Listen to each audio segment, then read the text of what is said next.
Helping Sisters, Episode 1, Home.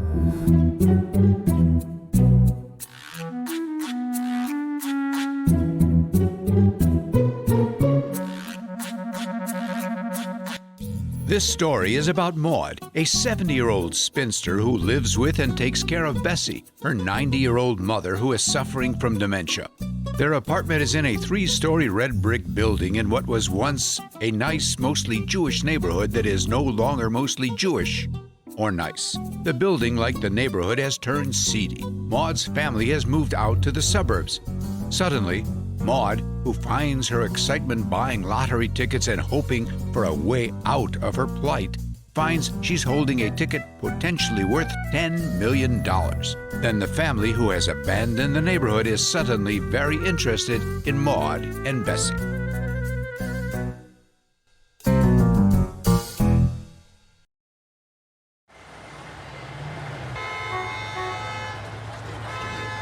Maud is hobbling down a wide sidewalk, passing storefronts with cheap hand-painted signs in the windows of delicatessens and discount sales stores, all housed in once elegant, low red brick buildings.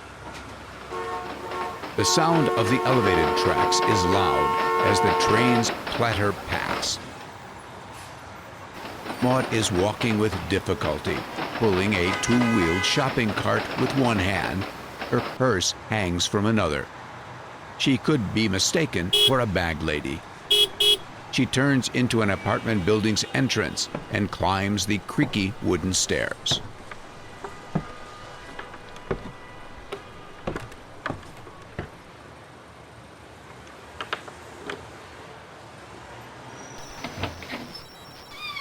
Maud opens the door of a small, shabby, simply furnished apartment. Her mother, 90-year-old Bessie, looks like a dwarf in an oversized armchair, watching a black and white television, dozing, watching. An old-fashioned dial phone is on the wall between the kitchen and the dining room. The phone has an extra-long cord hanging nearly to the floor. Maud takes off a thin blue raincoat and scarf from around her head. She has no makeup on. She looks up when her mother Bessie starts to talk. Maud, you left me and didn't change the channel. I'll miss my program. No, you won't, Ma. It isn't on for another 15 minutes. You always do that to me, make me miss my program. And all those crazy drug addicts around here, and the mice. How could you leave me with the mice?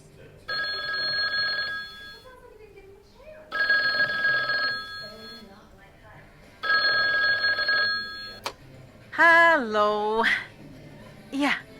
Okay, no, everything's fine. I just climbed the stairs and I'm a little tired. That's all. Yeah, at 8 o'clock.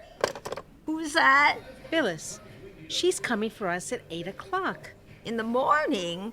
I don't get up till 9, you know that. I know, but tomorrow is special.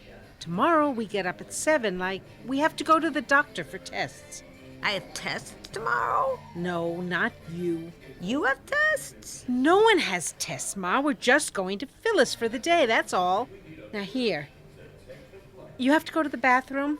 Not yet. Why don't you go now, while I'm up? Oh, all right. Oh, Ma, you get heavier every time I lift you. That's it. Here's the toilet. Now, let's get your pants down, Ma, before you sit down. Ma, please, I'm tired. There.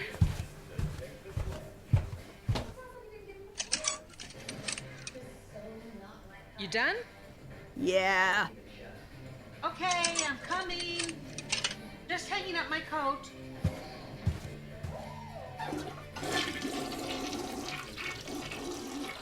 Tomorrow, Phyllis has a wheelchair so you can get around her house. Is that before or after you go to the doctor? Ma, I'm not going to the doctor. You said you were going to the doctor. What for? While you're there, you'll ask him about these mice in my head. Ma, there are no mice. I told you 1,000 times. It's hardening of the arteries. You can tell me 25,000 times, but I see them right there. How do you see in the back of your head? Don't be a smart aleck. I'll boil up some chicken for lunch. Phyllis and all her kids will be here tomorrow. Where? At the doctor's?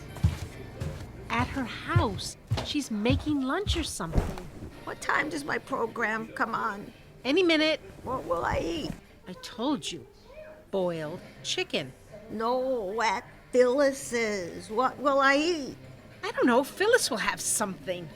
Not if that cheapskate of a husband of hers has anything to do with it. He'd rather I starve. He's not cheap. He's careful, that's all. Doesn't waste money.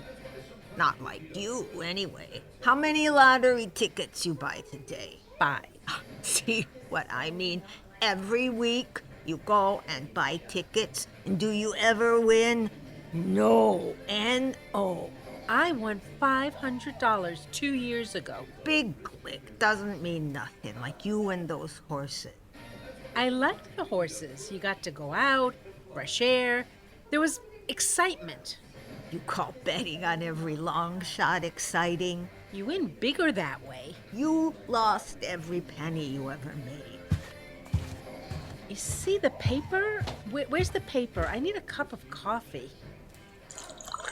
I want to check last week's numbers. Today's the day they print the results.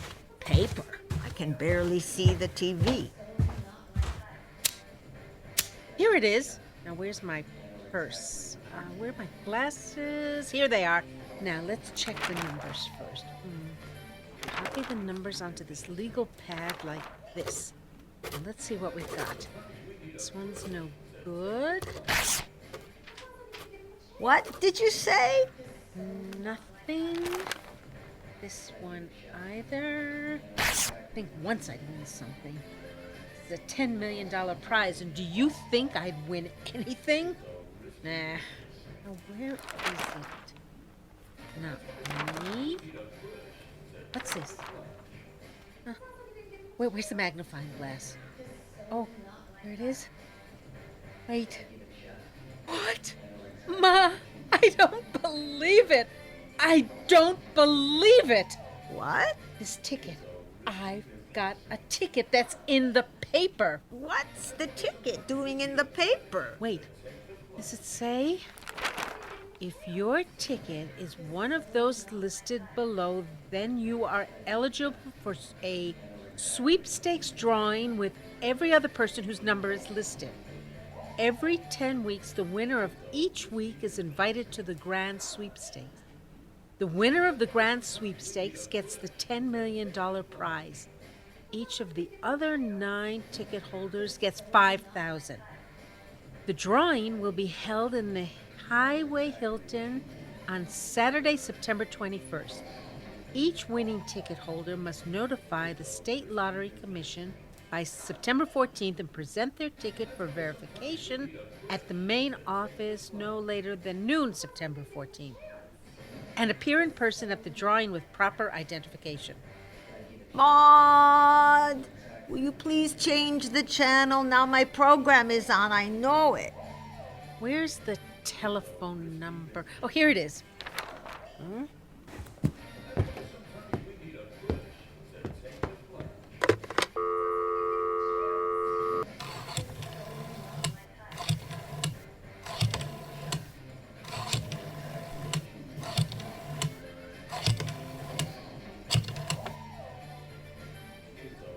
Oh, hello. Yes. I've got a ticket for the sweepstakes that's in the paper, and oh, yes, I'll hold. Hello. Yes, I've got a ticket listed in the newspaper for the grand sweepstakes, and what? Yes. The ticket number is XCR 884637 What? Again? XCR 884637 Yes, that's right. Glassman. Maud Glassman. 1375 Ridge Road. Yes, in the city. That's right. Fine. Who do I ask for? Mrs. Hopkins. What's that, Mrs. Hopkins?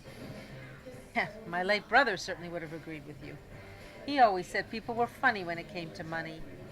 Yes, I'll be careful with the ticket. I guess you see that a lot. Well, thank you. Thank you. Thank you very much.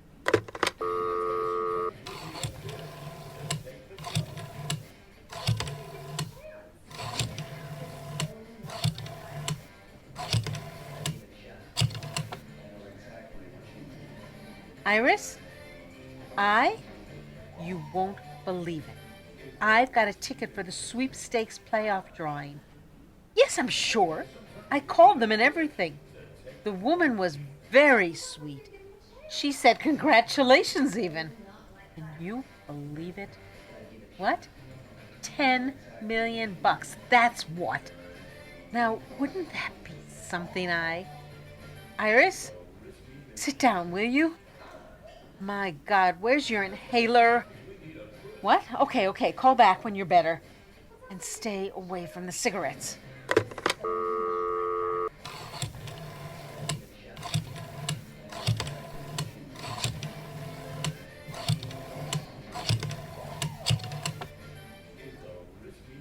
Phyllis, I just talked to your Auntie I and she can hardly breathe. That emphysema.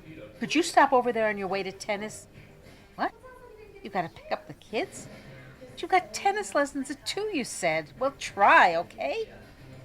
And listen, this is funny. Check my lottery tickets this morning, and I'm one of the 10 for the grand sweepstakes drawing of $10 million. What? 9 other people. The chances are 10 to 1. Not bad odds. Hardly even a long shot. What? In 2 weeks? That's when the drawing. Bessie? You know your grandmother. She still thinks there's mice in her head. What does she know? Me? I feel okay. Excited, I have to tell you, but okay. Sure, I'll relax. All I have is a little high blood pressure. Okay, you check on your Auntie Iris, okay?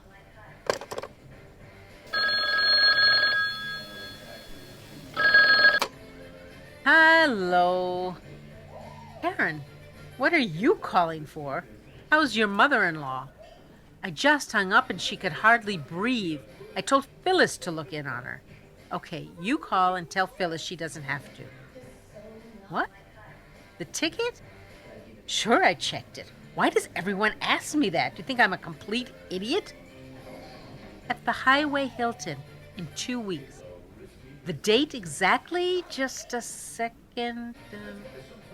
September 21st in 2 weeks. Yeah, okay.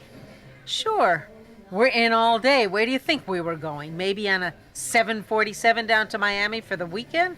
Huh. Bessie, I haven't had this many phone calls since I came home from the hospital. Hello. Paul? Paul who? Don't get smart. Of course I knew who it was, but the last time I heard from you was Bessie's birthday, and that was nearly a year ago. You'd be better off calling your mother to see how she is. What? Well, a few minutes ago she couldn't breathe. Yes, 10 million bucks, and if you're nice to me, I'll even give you some. What do you mean, how much? Sure, it was a joke. The last time you joked about money was before you had any. You take care of your mother. That's what you do. Hello. Hi, Rose. Everything's fine. Thanks. Thanks a lot. I hope I went too. Sonny? Your son? My wonderful late brother Herschel's only son? Well, you know, he's a good boy. Comes every week to visit when he's in town. Calls, writes. Not like some of his cousins. No, I'm not talking about Phyllis. Your daughter calls every day, but she doesn't need the money. Thank God her husband Dan is doing very well. Bessie? The same. Watching her programs. You're at work? Okay, go back to work. That's a good job. Maybe I'll win and let you retire.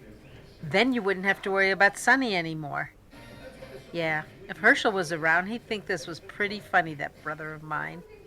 Think what's funny? Nothing. Okay. Yeah, okay, I understand, Rose.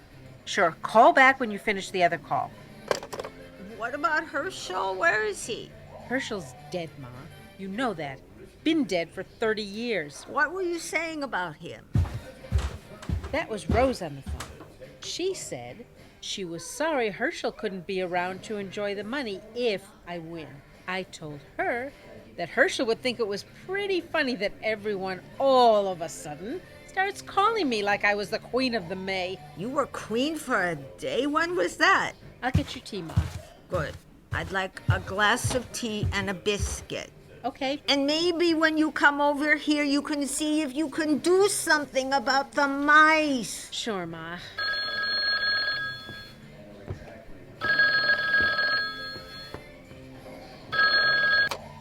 Hello. Hi, Rose. You finished the other call? What? Sure is. Sure is the fat lady's lucky day. Would you like to be queen for a day?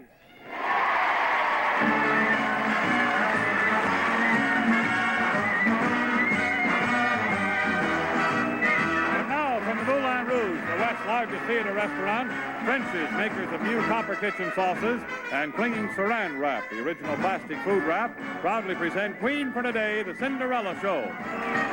Maude was played by Andrea Katz, Bessie by Susan Berkson.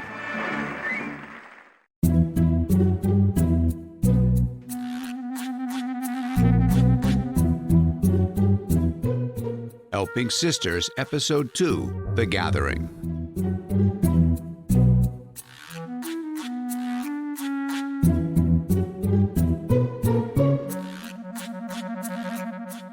Previously on Helping Sisters, Maude discovers she is holding a lottery ticket that may be worth $10 million. In this episode, the family gathers in Phyllis's kitchen. Rose, Maude's sister-in-law, widow of Maude's late brother Herschel. Sonny, Rose's son. Dan, Phyllis's husband, a physician. Iris, Maude's emphysema-stricken sister. Paul, Iris's son, a businessman. And of course, Grandma Bessie and her mice. We are in a large, very modern kitchen of a nice suburban house. Everything is color coordinated. Maude has arrived to prepare to go to the grand sweepstakes drawing. Auntie Maude, you're sure you have the ticket? I may be fat, but I'm not stupid, Phyllis. Of course I have the ticket. It's right here in my purse. And here I am in a frumpy housecoat, and you're in a tennis outfit. Cute, too. And I like that pink bow in your hair. Matches your outfit. Let me see it. All right, you'll see it. But maybe you'll let me sit down first? Sure, sit down. Don't get up, just relax. Dan's bringing her in. It takes a few minutes to get the wheelchair set up and to get her in the house. You have any coffee? Something strong, not that weak stuff your mother makes. Auntie Maude, you know I always have coffee made before you get here. You're the only one who I take this pot out for. Dan drinks decaf from the Mr. Coffee, and I stopped drinking coffee. Stopped? When? Well, you never drank too much anyway. Where's Grandma, eh? I need a cigarette. Why are you pushing my shoulder? You still have that old embroidered cigarette case, and you're still smoking. You know, just because they're long and thin doesn't mean they're not dangerous. And Dan is still a stickler about smoking in the house. Okay, I smoke too much anyhow. Here's your coffee. Be careful, it's hot. What time's my beauty parlor appointment? 10:15. Don't worry, you've got plenty of time. It's only 5 after 9. Relax. The drawing isn't until 6 o'clock. I know, but I don't want to be late. How much do they charge over there for a wash and set? What's the difference? It's a nice shop. You'll like it. Phyllis, I want to pay for it myself. Don't be like that. Besides, I already paid for it when I went in for my appointment yesterday. That's what I figured. How much? I'll write a check. I'll tear it up. Okay, cash. I've got money. You think I don't? I've got almost $4,000 in the bank. Sure, and it snows in Hawaii in the summer. Maybe it does. Well, let me see the ticket, Auntie. What's the matter, Phyllis? You think I lost it? Here, look at it. If I win, I'll buy you a new car. I have a new car, Auntie. Okay. I see the ticket, but where's the clipping with the results? Oh, you always were a suspicious girl, Phil. See? Look at the clipping and look at the ticket. Same number. See? The one circled in red pencil? Just like my favorite horses at the track. Well, they match. Of course they match. Dan thought maybe you didn't read it correctly. Who you're kidding? You thought, not Dan. Here's your milk, Auntie. Don't get insulted. Who knows? Maybe your glasses were dirty, or maybe you made a mistake. A mistake? On a $10 million lottery ticket? Phyllis, I was a bookkeeper for 40 years. Don't you think I know numbers? Here's your sugar, Auntie. And, well, it can happen anyway. Saccharin. I don't take sugar.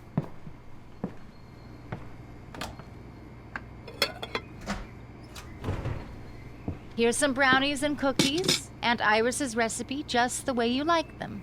$10 million and you think I'd made a mistake. I shouldn't. I've been dieting for 2 weeks to get ready for today. I feel like a bride. I've got to get ready. Set the table. See, I even put a napkin in the cups like you taught me.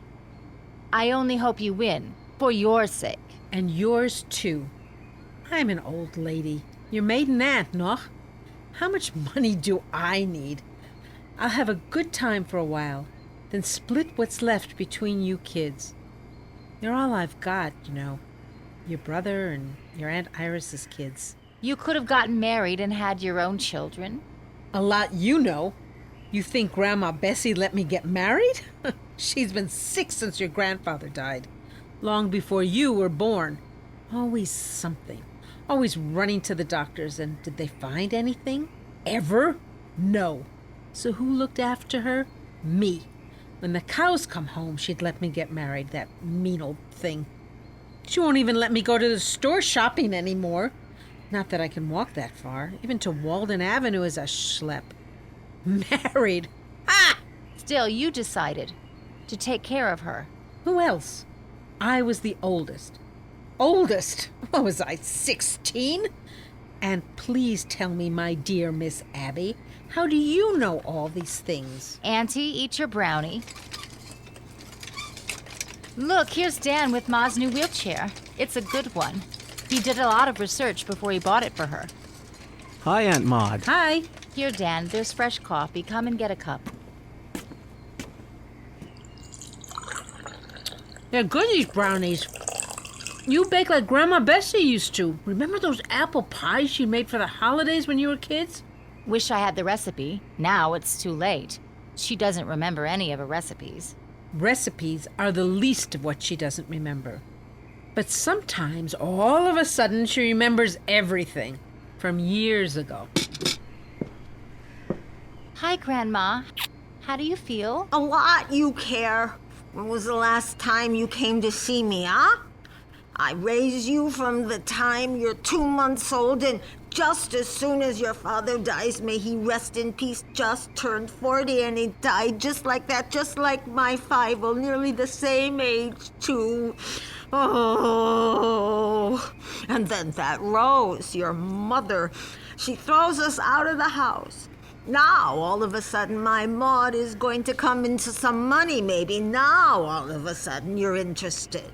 You know that's not true, Grandma. You know you come here at least once a month, and I talk to Auntie Maud almost every day on the telephone. So let's not start that again. You just don't remember things. Would you like a cup of tea, Grandma? Something to eat? She can have a little tea, weak, no sugar, no milk. She can't have the brownies, they have nuts. The diverticulitis. Okay, maybe I have some crackers. She can still have crackers, right? Sure, crackers are fine. Maybe a little dietetic jelly, too. I'll see if I have some. Dan, do you want a cracker? No, sweetie, I'm going to Ashkenaz to pick up those coat cuts for lunch. How much do you say to get? So that's the ticket, huh? Yeah, look out, Las Vegas. Here I come. Well, that's it then. And the numbers match and everything. Just like you said, I only hope you win, Aunt Maud. You deserve it. You can say that again. You deserve it. Say, Phil, where's Sonny? Sonny went to shul. What did he do? Go before breakfast? He has breakfast when he comes home. He has wine and cake and stuff at 10:30 in the morning. I don't understand how Mother takes it. Patience of a saint. What's wrong with that? It's Shabbos, isn't it? Why shouldn't he go to shul? A few prayers about now wouldn't hurt anybody. Maybe it would help. Who knows? When I win this lottery, I'm going to give Sonny enough money to get on his feet. What, he wants to be a photographer? So I'll get him a studio.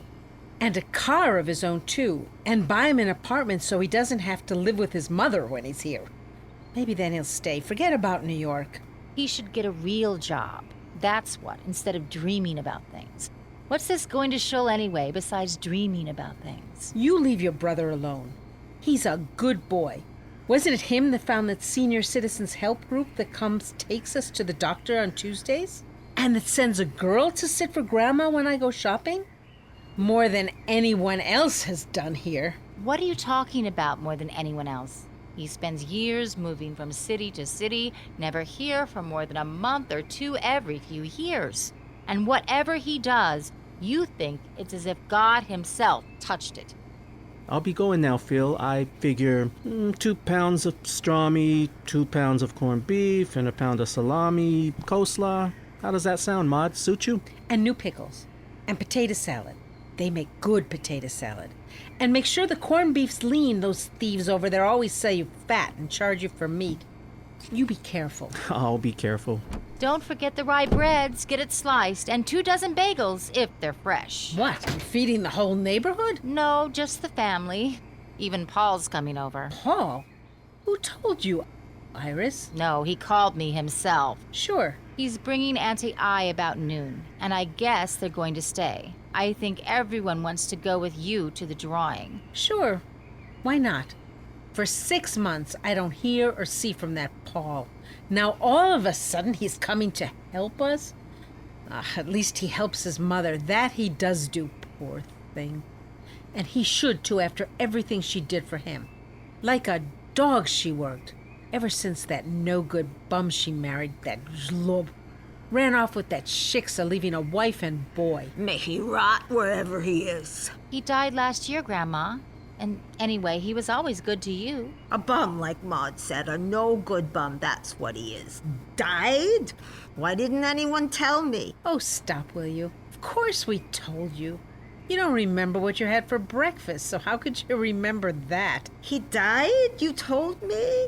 Phil, what's happening? I don't remember anything anymore. It's all right, Ma. Just eat your cracker. What about your brother? What's he going to eat? See that hot plate? All that food? It's already cooked and ready. Dan went special to a place called Gourmet Kosher for him. Some guy who studied cooking in Paris and then married a religious girl. The food's actually pretty good. Well, I wouldn't want him to go hungry. Auntie, stop. Please stop, will you? I think he's Looney Tunes with this religion stuff, but that's what he is. I only hope there's enough for him. I only hope I can get through the day.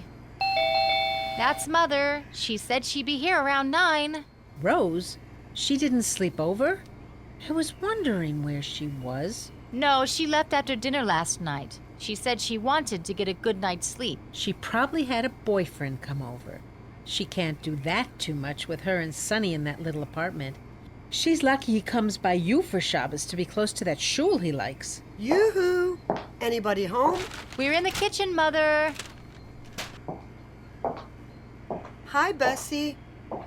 Oh, she's asleep. Yeah, she does that a lot. You can kiss her hello when she wakes up. She won't know the difference. Okay. Anyway, how are you, Maud? Ready for the big day? Ready as I'll ever be, eh? If I was a long shot at the track, I sure as hell would bet on me. What's in the bag, Mother? Oh, I stopped and bought some gefilte fish for Sonny and a challah. You didn't have enough last night. You just serve it. Don't tell him I bought it or he won't eat it because I bought it on Shabbat. It's too bad he doesn't ride, or you could have taken him home with you last night. Oh, no. Sonny likes it here. He gets to talk to Dan. He found this nice shul on the corner where he davens, too. He doesn't like the shul. He says men and women sit together. Last time he was there, he said some woman with a doily on her head sat next to him and started asking him all sorts of questions. This week he found a new place where the quick dry cleaners used to be, and on Farrell Road. They put in some old movie theater seats and a Torah scroll.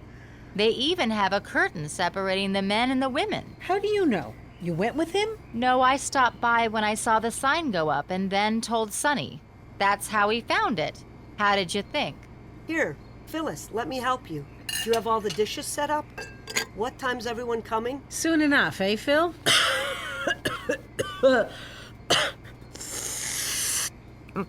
Maud, my tea is cold. I'll get some fresh. Hi, Ma. Phil. How is it, Grandma? Want to go play a few sets of tennis with me? Maybe you'll beat me this time. Oh, how you kid. Hey, Auntie. How do you feel? Gonna set him up and knock him down tonight? What? I'm going bowling? The way you talk, Sonny. You know that there are 9 other people in this drawing today. And what's with you, all dressed up? Where did you get that safari suit? It went out of fashion years ago. I like that little beard, though. You look like a sailor. And a beret? An artist, no? I get dressed up for shul, Auntie. And I wear the beret rather than yarmulke walking in the streets. Safer that way, I think. But forget all that. What's with this lottery? It's for the big grand sweepstakes lottery, isn't it? Even if you lose, you get what? $3,000? $5,000, but who's counting? Well, that's something. And think of all those people who didn't win anything. Every week I buy 2, maybe 3 tickets. That's $2 or $3 a week. I've been doing this for what? For 10 years, maybe 11. How much is that? About $1,500 I've spent. See? I knew you come out a winner, no matter how you count. I win that $5,000, you can have it all. I don't want it. No, you want the big stuff. That you won't give me. You know, I'll give you whatever you want. Don't talk foolish. My Maud not give you if she wins, Sonny. How could you say that? Sure, a little here, a little there, but the big stuff, I know you're saving that. You're gonna fly out to Vegas and blow it all on chorus boys and whiskey. You got the right person. You mean you'll give up gambling? No more horses? No more bingo? I'm not saying I wouldn't like to go to Vegas. I've never been. Sophie Green is out there, and I could stay with her. But what would I do with Ma? Get a nurse. They'd watch her 24 hours a day, and you'd be free as a bird. Right, Grandma? She never leaves me for more than 25 minutes, not in years. Sonny, you'll do me a favor, won't you? Of course, Grandma. What is it? But you won't tell her, not Maud, will you? Swear on my life. She thinks I'm crazy, but I'm not. Listen, Sonny, right here. Give me your hand. Here. Do you feel it? There are mice crawling in and out right here. You feel it? Sure, Grandma. Why are you giving that look to your mother and sister? Mice you don't feel? That's it, right there. Can you get your hand in there and grab them? Must be a hole where they climb in and out. Sure, Grandma. There, I've got him. You feel better now? Now, don't you fool with me, Sonny. I know you didn't get them because I can feel them right there. Now, you try again. Hardening of the arteries. I took her to the doctor 3 times, and 3 times he told her, hardening of the arteries. That's what she feels there. But go tell her. Like going to the Wailing Wall. Talk to the wall. Who listens? Talk to her? Same thing. Doesn't help. You mean the Western Wall, and you can talk to it. But you never know when you get an answer. Doctors, what do they know? They killed my Fievel, didn't they? Gave him a shot for scarlet fever because one of his drivers died from it. A man my Fievel helped into his office to rest, and what happens? He dies from the shot, my Fievel. Doctors, food. There she goes again. Mention doctors to her, and it's the same song over and over. And don't think that when we go to see the doctor, she doesn't tell him that to his face. And your father, what about him? A young man, not even 40, and has 3 heart attacks. Did the doctors help him? No, they killed him, that's what. And you think it's easy burying your own children? You shouldn't know from it, ever. Isn't there anything they can do for the mice? They gave her some pills to thin out the blood. That's about all. She's an old lady. Old and tired. I wish I was dead. I've had enough. Now you stop that, Bessie. You have plenty to live for. Die. And then it would be all over for me. Maybe Maud would find herself a husband and enjoy herself instead of all the time worrying about me. Drink your tea, Ma. Not that she does such a good job with me. You should taste the chicken she makes me eat. Like poison. That's what. Maybe that's where the mice come from, the chicken. Or those prunes. All I eat is prunes. And chicken and prunes. You think it's so easy to be with you? Rose, you and Phyllis know whatever I make, she won't eat it. Whatever I put on the table. You cook worse than Rose, and that's saying something. A bologna sandwich she could ruin. Ma, that's not nice. Nice? Nice? What, I should lie? For 20 years, we all shared the same house, and I don't know how you cook? Like I said, a bologna sandwich you could ruin. You and Maud, fooya. Ma, stop shaking your finger at me. What will Phyllis and Rose think? See, you two? See what I have to take from her? Ma, see now. That's what you are. Rose, you hear her? She insults me all day long. And does she help me when I have to take her to the toilet?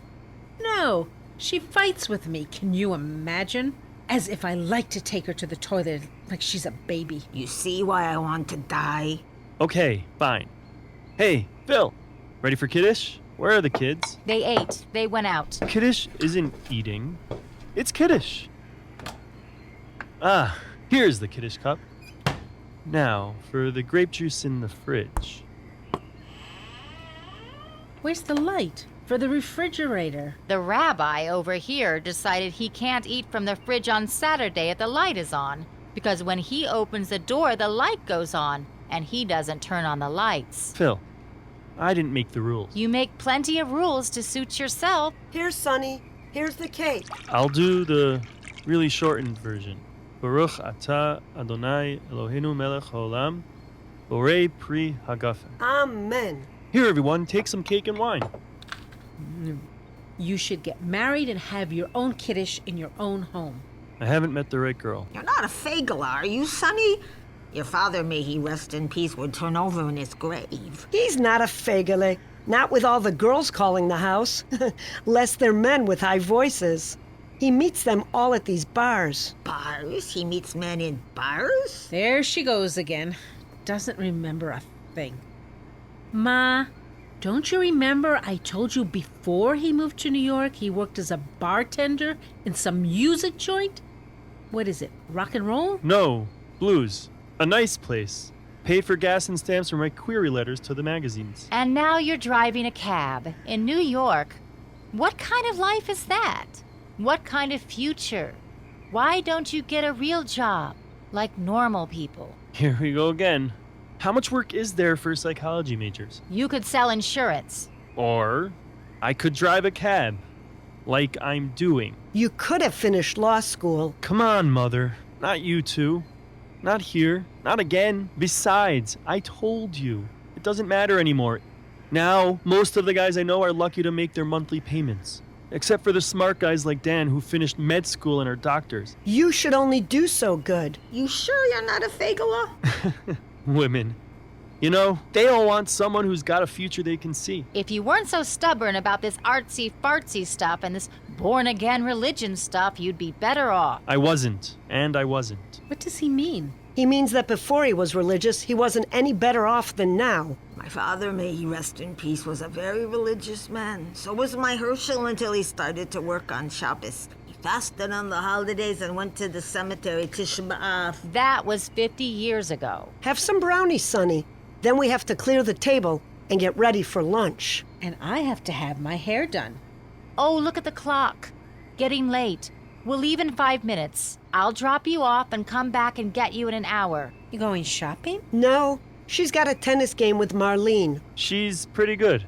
I remember when Phil was in her 8th month, wouldn't let me on the court with her. She takes things very seriously when she does them, Sonny, just like you do. Here, food's on the hot plate. There's gefilte fish. And the challahs.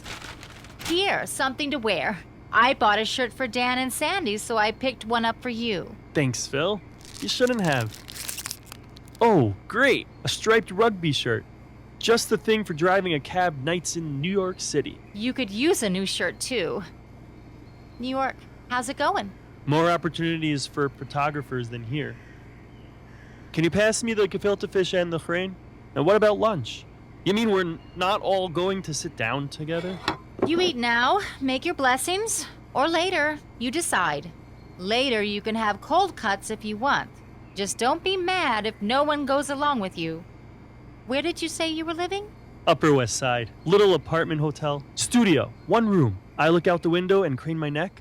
I can see the Hudson River between the buildings. Or at least a sliver of it. Until I get settled.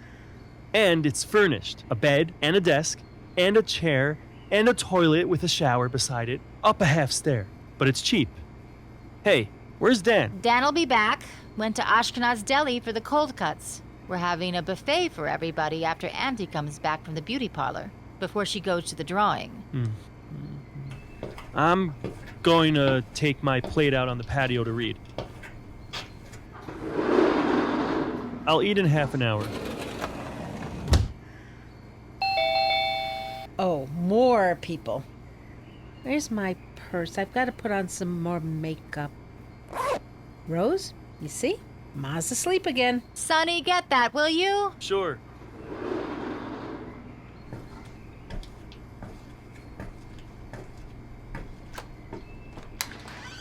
Hey, cuz. How you doing? Hi, Aunt Iris. How are you feeling? How can I feel? At the hospital, they said if I come back again, I'll leave dragging an oxygen tank. Well, you are a heavy smoker. I wish I could quit. I can't. I tried. Who are you supposed to be, Jesus? What's with the hat? Your head cold? Auntie Maud, you look fantastic. You have your hair done? Cut the bullshit, Paul, and give your old fat aunt a hand up. I've got a beauty parlor appointment. You're right on time. You watch Grandma. Where's my pills? Here, see this? A gold pill box. Remember this, Sonny? You brought this back from Israel. Spain, Aunt Maud. I brought scarves from Israel. So what? Why is everything with you an argument? Here, I'm leaving Ma's pills on the counter. She gets them at 12 sharp if I'm not back. Yeah, okay. Hey, Mom, here, lean against the door. It's okay. I got you. Here, sit in the chair. Right where Auntie Maud was. See? She got up so you could have it. Where's your inhaler, Mom? Where is it? In your pocket. Okay, here. I'm okay, Paul. Leave me alone. Here, I'll help you sit up straight. Easier to breathe. That's it. Want me to get you something? No, just a few puffs of this, and then I'll be fine. There. I'm done. See? I'm putting it on the table. All done. Oh, Maud, what's this? The ticket? The ticket? Where? Let me see. Is that really it? That's the ticket? Yes, it's the ticket. I think it's the right one. Oh, here's the newspaper clipping with the winning numbers. See? Maud circled the number. They match. See? Match? Of course they match.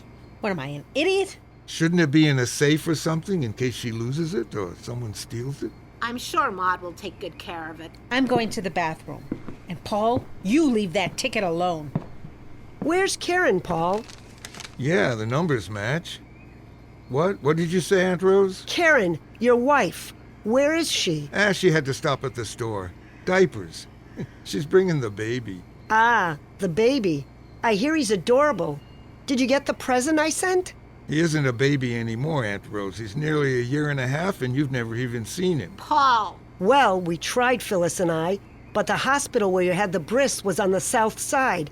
And it was the time when Dan was going to California for a convention, and I had to help her with the kids. You get to see him today, like it or not. Paul, that's not nice. It's okay, He's got a temperament just like the rest of the Glassmans. Say the wrong thing, and they hold a grudge for the rest of their lives. I should know. Didn't I share my home with Maud and Bessie for 20 years?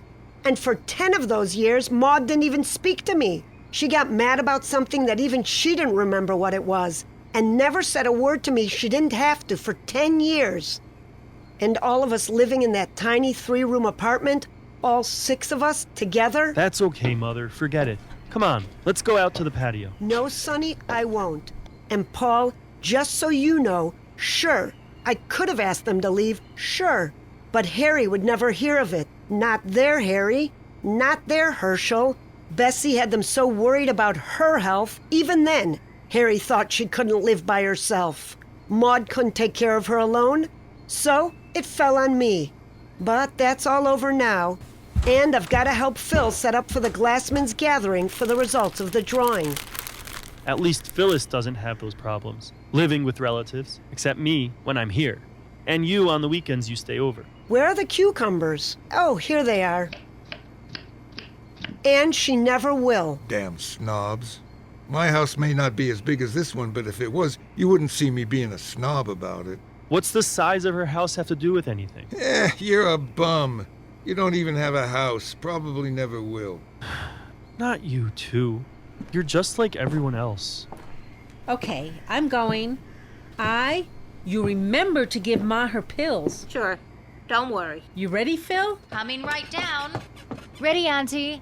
Oh, hi, Paul. Hello, Phyllis. Nice house. Thank you. Nice you finally let me see it. I give up. You know something, Paul? You never change. I'm going out to the patio to get some sun. Now, why did you have to say that, Paul? Because that's why. And what's so great about her anyway? She's doing me a favor being in her house. I'll leave. Hey, Polly, let's go into the backyard and toss a ball around. What do you say? Sure, what kind of ball? What's it matter? A big ball, a small ball, one that's pointed on both ends? A ball's a ball. So, what's with you? Same old shit at work, but we get to fly the plane on weekends. We bought a new one. Well, not a new one, a newer one. Bigger, 2-engine this time. Seats 5.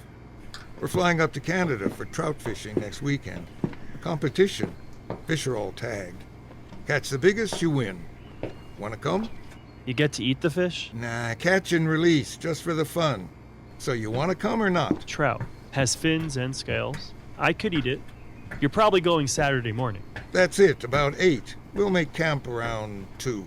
I don't travel on Shabbat. What's Shabbat? That's Saturday in Hebrew. Shabbos. What, this is a Coen Brothers movie? You're Walter? Shabbos? I remember you used to ride your motorcycle on Yom Kippur. I remember you did a wheelie on your Honda in that bar on Lincoln Avenue on Erev Yom Kippur. Now you don't even travel on Saturday? What kind of rule is that? A rule. Rule's a rule. Here's a softball. I'll throw, you stand over there. A little catch. And close the patio door when you come out. Okay.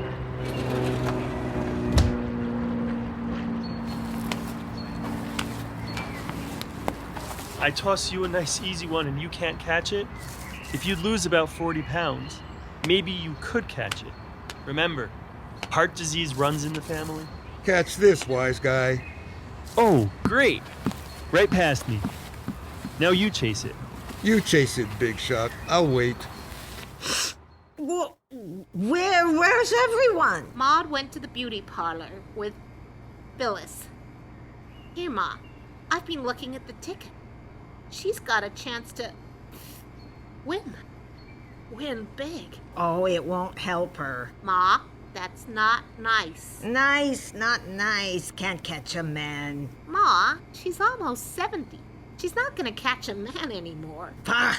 And your verstunker husband ran off with some tramp, and what did you do?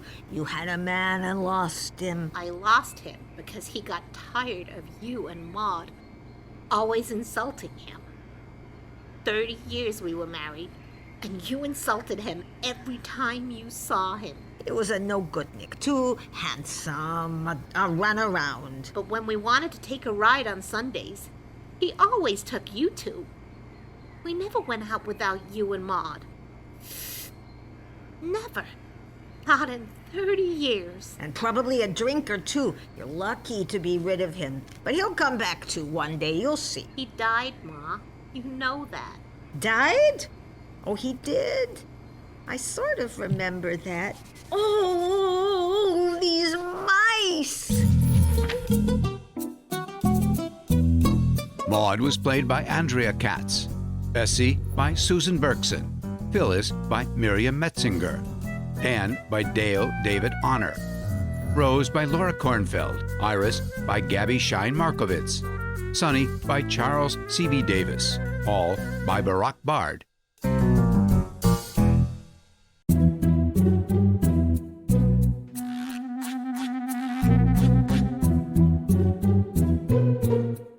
Helping Sisters Episode 3, The Plan.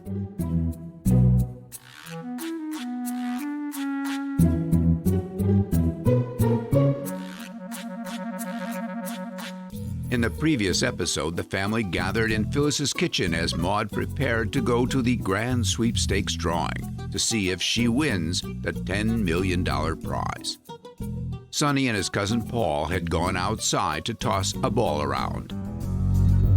In this episode, Sonny presents the family with a plan to help Maud and Bessie should Maud not win the lottery's grand prize of $10 million. Later, Paul's wife Karen arrives with their infant son Ricky. Iris is still suffering from emphysema and still sneaking cigarettes.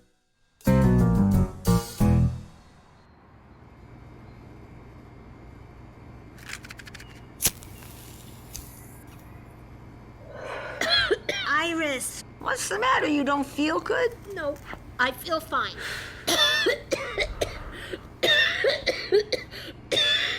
What's that you're grabbing?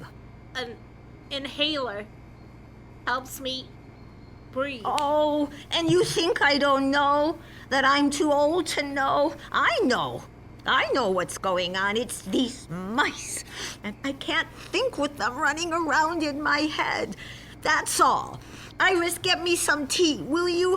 Someone gave me a cold glass of tea. What do they think, that I'm senile? I don't know it's cold. It's probably that Maud, that's who, trying to trick me again.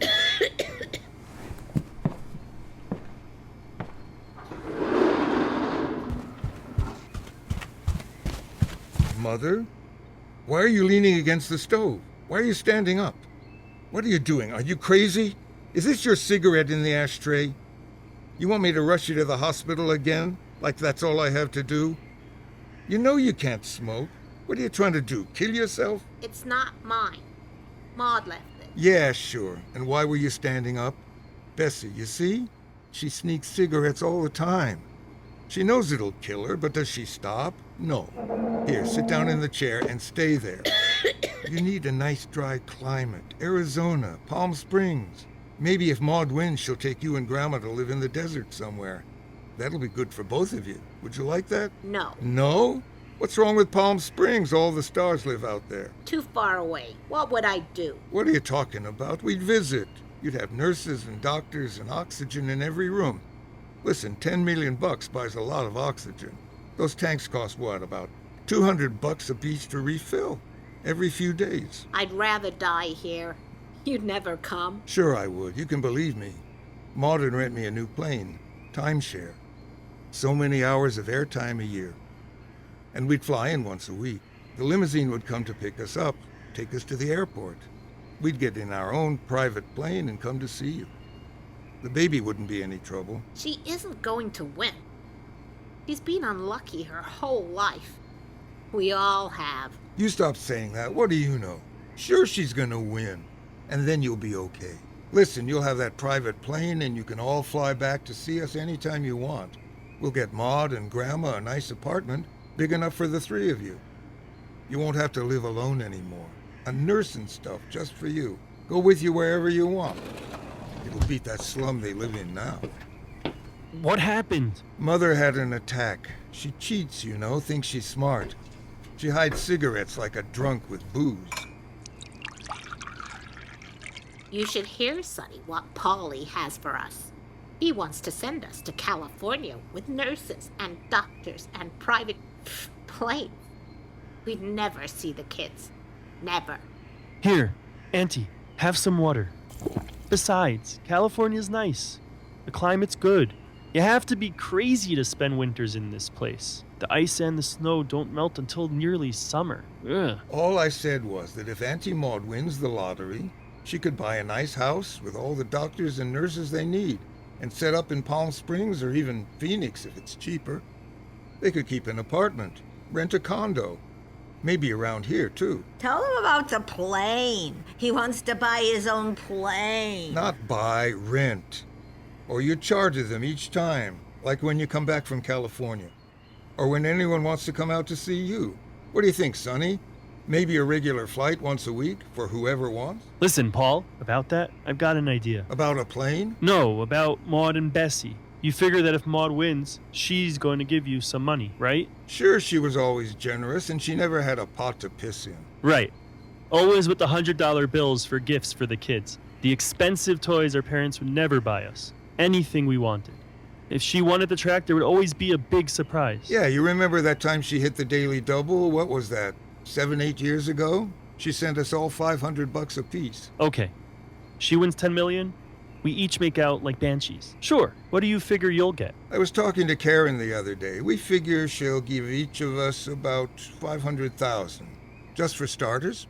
And then when she goes, we get to split the rest. That's a lot of money. You can say that again, about 5 times more than I make. In a good year. Sell more insurance. You'll make more money. I'm in another business too. A new one, so you know. With a partner. Swimming pools and siding. In with the suede shoe and pinky ring boys, huh? It's all perfectly legit. Unless you don't make your financing charges. Then you wind up with broken kneecaps in the parking lot of Ashkenaz's one Sunday morning after lox and bagels. Can't you get into something smarter? It's not so bad. Well, my partner Morty did get his arm broken once before I invested with him, but there hasn't been any trouble since. You remember Morty, don't you? Sure. The kid who claimed his wife got shot while he was cleaning his gun. He swears it was an accident. You think these guys will leave you be with 500G in your pocket? They're okay if you're okay. Don't worry, it's under control. Sure, but think about this. Assuming your pals in the mafia leave you alone, which I doubt they will, you get 500,000?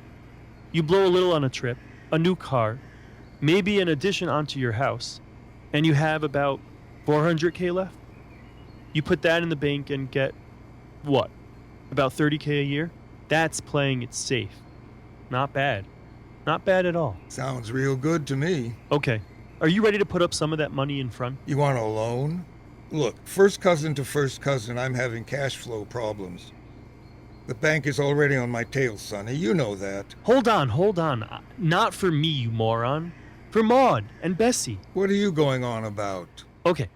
So now, Maud and Bessie live in a low-income, rent-subsidized apartment, and they pay what? About $200 a month? They get Social Security and food stamps. Food stamps, Paul. Your grandmother. So? Well, wouldn't you like to get them out of that neighborhood? It isn't safe to walk those streets there anymore, you know? Maud's an old lady. Any junkie can rip off her purse and crack her skull in the process. They live on the second floor behind 3 locks. They never open the windows. Worried some second-story man will climb the telephone pole near their bedroom window and break in. So they don't have Gornish to steal. So why don't we kids help them out?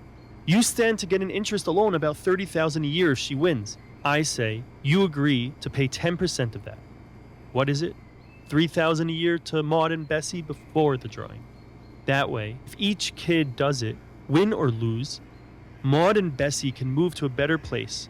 Maybe get a nurse for Bessie. Maybe a place big enough for your mother, too. I told you I don't have the money. I don't have the money. You have the money. Now what are you two fighting about? You're grown up now. No fighting. Iris, right here. I feel something. That's the spot. Aye, right there. Can you get them? Do you feel it? Well, Polly, what do you think? I'd have to talk to Karen. And what about your sister? Will Phyllis go for it? And her cheap husband? Did you get one, Iris? Did you? Yes, Ma, I did. Now close your eyes. It's going to be a while before lunch. We'll see. What would happen with the money? The money Maud wins or the money everyone puts up? Don't be cute. We'd open up a bank account just to pay their bills. They'd have to move. They move. They'll need new furniture You see, new furniture. You know what that costs? and someone to take them to the doctor. Cabs. Do you know what cabs cost from the suburbs into the city? And that service you found, Sonny? The one that sends people in to help clean and watch Bessie sometimes while Maud shops? You'd have to find someone to help out. This is getting ridiculous. It's not too ridiculous for you to take the 500 grand if she wins the lottery. One thing has nothing to do with the other. Oh, look! Who's here? Let Bessie see him. Oh, there's your great-grandmother, Ricky. You see her? Hi, Grandma. So, how are you? Better. Better? Better you shouldn't ask. Well, Grandma, what's wrong? It's those damn mice. They keep running in and out of my head, and no one will take them away. Do you think you can take them away? Paul? Just say yes. Sure, Grandma, in a minute. You know what, Care? She was cheating again. Can you believe it? One lung gone and emphysema in the other one, and she won't quit smoking. Mother, what's wrong with you? A lot. Where should I start? Mother! Oh, okay. It was only a butt. Maud left it burning. Sure she did. Care, here, sit at the table. Give my mother the baby. What about those mice? There, little Ricky. How's my little darling today? There's coffee on the counter, Care. Where's Phyllis and Auntie Maud? Phyllis took Auntie Maud to the beauty shop. They should be back soon. She's playing tennis while Maud's in the beauty parlor. What time is that drawing? 6, Polly, I told you. Oh! Hi, Auntie Rose. Hi, Karen. Where's the baby? Oh, there he is. He's so cute. Hi there, little Ricky. Oh, that must be Maud. Hi, Dan. That deli for later? Can't have a drawing for $10 million without a deli lunch first. What's it, a football game? Can I get anybody anything? Paul, a beer, whiskey, some Coke? A cup of coffee, maybe. 2 sugars. I'll get it. We've got corned beef and pastrami and lox and even Sid's special mustard. As soon as Phil gets back with Maud, we'll have lunch. How does that sound? We just ate, Dan. Don't go to any trouble. No trouble now, but someone should have told me before I went shopping. You know what they say? If there's a but in a sentence, you can forget anything that came before. You're such a fountain of wisdom, Sonny. What's with you? Always had a nice piece on your arm. All of a sudden, you're back sleeping on your mother's couch. I got religion. So does the Pope, but you ain't Catholic. You know what I want? I want to be a salesman like you, or an attorney, or a judge. I get a fat paycheck and big pension, and if I'm lucky, meet the right people who will toss me a bone to sort of favor them. You're catching on. Then I can buy myself a big plane. Not new, of course. Go fishing in Canada and pick on my cousin. I like it. Well, try this one on. Most of the women I meet now want to get married because either they're afraid that they'll hit 30 and still be single, or they're past 30 and are in a panic. Marriage is all they want. Maybe, one day, I'll start thinking like the women do. Find myself some girl and get married. I'm not there yet. You could go back to law school, be a lawyer. That's all past. So is this making something of yourself. Most of the guys I know will never make as much money as their fathers did. Never. It's a new ball game out there, even for lawyers. Well, maybe Maud will win the lottery today. That should help you out some. Yeah, maybe. I'm not counting on it. Hey, Dan, listen. I already talked to Paul, and he agrees. Agrees to what? Sonny has this idea that just because Auntie Maud may win the lottery, we should each give her $3,000 a year. Why's that? If she wins. And if she doesn't? So she doesn't, so what? They still give her a few bucks as a consolation prize. What, $5,000, isn't it? But that doesn't get her and Bessie any closer to living in a nice place with help from Maud. She's getting too old to drag Bessie around. I mean physically drag her, lift her up, and nearly carry her to the toilet, and then lift her up and nearly carry her back to her chair. She's as strong as a horse. Isn't that right, Dan? You're a doctor, isn't that right? Right about what? That Maud's as strong as a horse. I'm not her doctor, Paul, but if she were my horse, I wouldn't ride her very far. Phyllis had me call Dr. Epstein to see about the results of last week's tests. She has very high blood pressure. A frightening cholesterol count is what, about 100 pounds overweight? At her age, it's surprising she's not in the hospital. Oh? Dan, what do you think?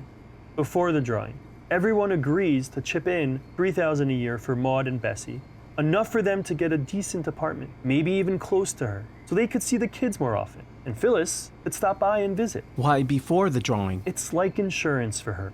If she loses, she still wins. If not, and she does win, then either A, we never tell her about the money we raised, or B, she thinks how wonderful we all are and gives us even more money. I like the last part. You would. But I really can't afford anything now. My payments are already killing me, especially with the new baby. Don't forget about the new old plane.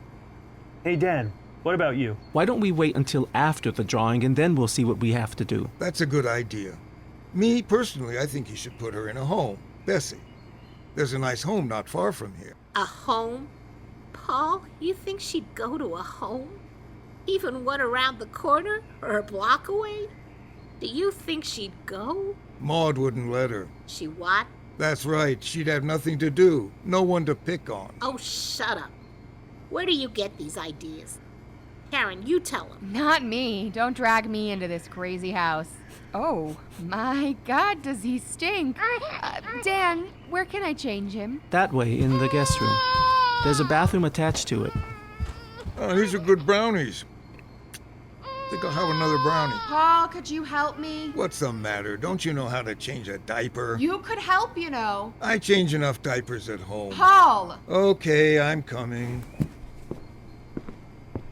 What I don't understand, Dan, is why would you say that? I said what I thought was right. But look, you can't expect anybody else to put up money if you aren't going to do it yourself. But you know I don't have any money. I don't even earn enough to reach the poverty line. Then you should be quiet about what they need. Phyllis does an awful lot for Bessie and Maud. You know that. She takes them wherever they ask, and she's always very generous with money. Which they don't take. Not the way it's offered. But she tries. We try. And it's not right for you to fly into town with suggestions about how everyone should live their lives. All I'm trying to do is get them a decent standard of living. If it's so important to you, then you stay here. Get a decent job. Support them. You know I can't do that.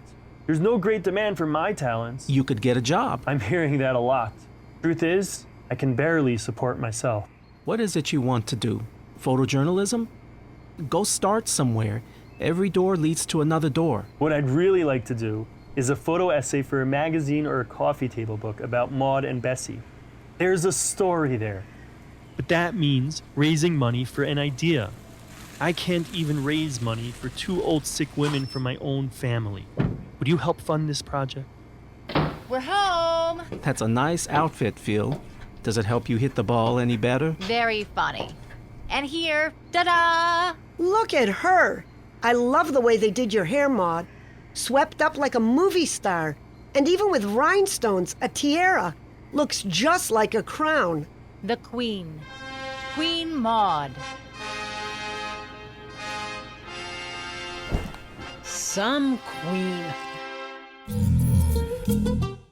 Maud was played by Andrea Katz, Bessie by Susan Berkson, Phyllis by Miriam Metzinger, Dan by Dale David Honor, Rose by Laura Kornfeld, Iris by Gabby Shine Markovitz, Sonny by Charles C.B. Davis, Paul by Barack Bard, Karen by Abigail Ellis.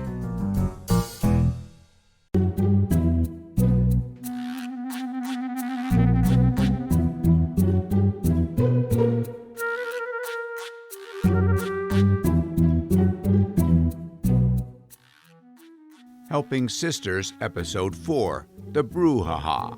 In the previous episode, the family had gathered as Maud prepared to go to the grand sweepstakes drawing. Sonny proposed a plan to help his grandmother and aunt move from their near slum apartment to nicer surroundings, should Maud not win the $10 million. In this episode, Sonny, Rose, Paul, Bessie, and Iris are milling around the kitchen waiting for Maud. Rose is at the kitchen sink washing the disposable plastic dishes. Paul is leaning against the refrigerator, picking his teeth with a toothpick. I'm going to throw out the garbage. Tell Phyllis if she's looking for me. I hope everyone's had enough. It was fine, Aunt Rose. Mother, what are you doing? Those are throwaway plastic plates. So what? You can use them again.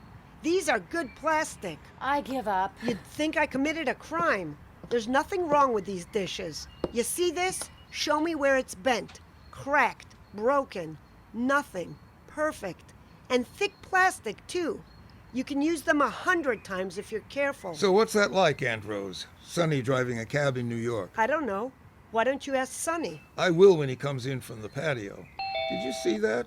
With all the stuff he went through just to eat a piece of bread? Ah, here's Karen with the baby. And it had to be a whole challah, too. Phyllis is nice to put up with it, don't you think so, Aunt Rose? She is a very good sister. And a good person. You know, he really does have a lot of nerve, Aunt Rose, coming in here and telling us what to do about Maud and Grandma. Shh! Grandma can hear you. She can't hear anything. Look, she's asleep, and her teeth are falling out. I still wish you wouldn't talk so loud. Sonny doesn't think he should pay for anything, but wants us to do it. He has all these weird ideas. They're not so weird. Would you pay, Aunt Rose? I told him I would. Not that I could afford it on my salary. You should be saving it for yourself, Aunt Rose. You'll have to retire soon, won't you? Retire? What are you talking about? I work harder than any of those other yokels at the office. I get in at 7:30 every Monday morning, even in the winter, to file my paperwork. My caseload is bigger than anyone's. Why should I retire? How's the golf game? What's your handicap? I play. I hit the ball. I don't keep score. Would take all the fun out of it. Still playing on company time? Whatever they give me to do in a week, I do. If I can get in 9 holes of golf, I do that too. I gotta hand it to you, Aunt Rose. You're one for the books. You must be close to 70 like Maud, and you're still holding down a job. Aunt Rose, at the rate you're going, you'll outlive everyone. Thanks a lot. What are you doing? Giving me the Ein Hurrah? The evil eye? Puh. And what about you, Karen? Do you think Bessie's had it so easy? Bearing a husband when she was a young woman, only 38, then a son who was only 46? Not such a good life. Now what does she have? Maud, you kids, and television. You think they have it hard? What do they do? The bills are paid by the government. They have a rent-controlled apartment. What's so bad? You try it. I don't have to. My husband works. It was a dumb idea anyway. Sonny's. No, it wasn't. It was a very nice idea. A good thought. Sonny's got a good heart. He just can't afford to do what he thinks needs to be done. Maybe that's why he doesn't get ahead. Too soft. And maybe, just maybe, if he'd get a real job, he could, instead of telling everyone else what to do with their money, give his own. He's trying to break into photojournalism. That's a hard thing to do. He's all alone out there. Maybe he should face facts and quit trying. It's easy for you to say. He didn't have a rich father-in-law's business to go into. I work very hard in the business. And my father had nothing to do with Paul's success. Who are you kidding? And I don't think you're the one to talk, Paul. If it wasn't for Joey Siegel, where would you be? What about Joey Siegel? Joey Siegel gave Paul that contract for your father's business, didn't he? Why shouldn't he? Paul and Joey, they're friends. Why shouldn't a friend help a friend and a father-in-law help a son-in-law if he can? Who said I needed help? I could have done it all on my own. Oh, please, Paul. You mean to tell me you could have bought that Cadillac you're driving without your father-in-law? Or that plane of yours? You got that by hard, honest labor? You're damn right I did. Bullshit! Your father-in-law and Joey have that insurance hustle going with kickbacks from the insurance companies when you sell a policy. The whole town knows that. Where'd you hear that? Where didn't I hear it? You're lucky that you haven't been indicted. The files have been kicking around my office for 3 years. I hope you won't do anything about it, Aunt Rose. Or what, Paul? You won't let us on your plane? Get out of my face, Sonny. At least we invite you onto the plane, Sonny. When was the last time your mother or sister invited us into their house? Except for today, when they couldn't avoid it. All I'd ever hear about from you, Karen, is what store is having what sale at what mall. I can't help it if you can't afford to go shopping. Can't afford it? Is that what you think? What's true is you're a spoiled Jap, a real Jewish American princess. Karen, please. Sonny, stop. You shouldn't talk that way to Karen, Sonny. Why not? It's true. All you two ever think about, talk about, is money and more money and buying things. Will you listen to him with his sister in her mink coats and fancy cars, always going to the best country clubs and restaurants, top dollar cruises, telling me I'm always thinking about money? See? You've woken up the baby. I'll go look. Don't go, Mother. Let Karen go look. If it isn't too much work for her. See, she's even got old Aunt Rose helping her out. I've had just about enough of you, too. Where's your live-in? Finally give her the day off? Imagine, a live-in and a maid twice a week, and she hasn't got energy to take care of her own kid. No wonder you only have one. Sonny, why don't you shut up? You two. I'm going back outside. Look at her bouncing in. Love those slacks. And is that blouse silk? And what about the necklace? Are those real diamonds? What's all the yelling about? I could hear it all the way in the back of the house. Maud went to lay down in the back of the house. Try not to wake her. Another jet setter makes an entrance. Back of the house, huh? That's like half a block from here. She must have good ears. What's the matter? You fighting about the money already? Money? Who's talking about money? There's another one trying to start something. A lot you have to worry about when it comes to money. Your husband's a doctor. What? Is that a crime all of a sudden? The way he charges, it is. You should talk. What's that supposed to mean? Nothing. I've got to clean up the kitchen. Families. What fun. Nothing's right. Doctors. They charge an arm and a leg for nothing. He must make $1 million a year doing what? Making old hags look like younger hags. A nip here, a tuck there, and a Rolls Royce in the driveway. And Iris, who's he mad at today? Anyone? Does Dan really have a Rolls A now? Rolls? What's with you people? Rolls? Well, we hear you travel somewhere nearly once a month. Hawaii, the Caribbean, the Far East, China. Where haven't you been? I don't see what that has to do with you. You don't? When your brother comes up with the idea for me to pay out for Maud and Bessie, which I never said I wouldn't do, it was Dan who dropped the idea into the water like a lead weight. Maybe a few trips less and you could help Grandma and Auntie Maud all by yourselves. What Dan does with his money is his own concern. He handles it the way he thinks is best. Sure, doctors are known for being the biggest suckers around. Paul, why don't you just shut up? How much do you think we have anyway? We've got to put the kids through college. You know how much that costs? And they'll need things too. And then planning for their future. Here comes the troublemaker again, protected by his mother. Now what did I do? Nothing, as usual. I'm going in the other room to read the paper. Sonny, you and Paul behave yourselves. You're not kids anymore. It's Paul. He's in rare form. He's going from obnoxious to odious. Look, sweetie, it's not like I enjoy being here, you know. We only came out of respect to Auntie Maud. You only came to be around if she wins, you mean? You care more for your front lawn than you do about Auntie Maud. And since when are you such a saint, huh? You leave them alone, by themselves, just like everyone here. What, you think a phone call makes a big difference? Don't give me that stuck-up act of yours, Phyllis. Hey! What, you any better? You fly in from New York for a few weeks, the first time you've been back here in a year, and it just so happens to be while Auntie Maud's up for a $10 million prize. What? Nothing to say, huh? What's the matter? The truth hurt? And then what do? You have this idea we should all pay out money every month, but not you. You've got enough money to jet around the country, live in New York, but when it comes to paying your share, you're out of it. That's a prime hustle if I ever heard of one. What do you have in mind? You gonna handle the money, maybe, with a percentage for yourself? You leave him alone. If anyone's hand ever got caught in the till, it'd be yours. I've been outside listening to this. Enough is enough.